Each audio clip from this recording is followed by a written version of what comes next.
गिरीश महाजनांचं नाव वारंवार का महिलांच्या संदर्भामध्ये येतं, हा माझ्यासमोर मूळ प्रश्न आहे.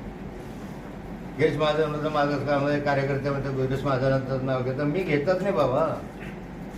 पहिल्यांदा असं आहे की प्रफुल्ल लोढाने गिरीश महाजनांच्या संदर्भामध्ये म्हटलं की याचे सगळे पुरावे माझ्याकडे आहे, जर हे मी बटन दाबलं तर सगळा हिंदुस्तान में टहलका मच जाएगा, असं त्याचा शब्द आहे, माझे नाही आहे. हे गिरीश महाजनांविषयी बोललेला प्रफुल्ल लोढा आहे. मग प्रफुल्ल लोढाने गिरीश महाजनांचंच का नाव घेतलं?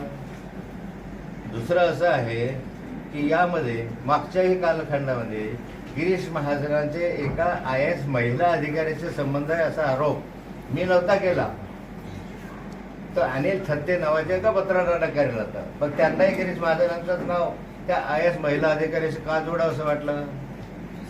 तिसरं महत्त्वाचं असं आहे की महाराष्ट्राच्या विधानसभेमध्ये माननीय अजितदादा पवारांनी विधानसभेमध्ये हे सांगितलेलं आहे. त्याची क्लिप मी तुम्हाला ऐकून दाखवतो, नंतर मग तुमच्याशी बोलता. ऐकून दाखवतो क्लिप.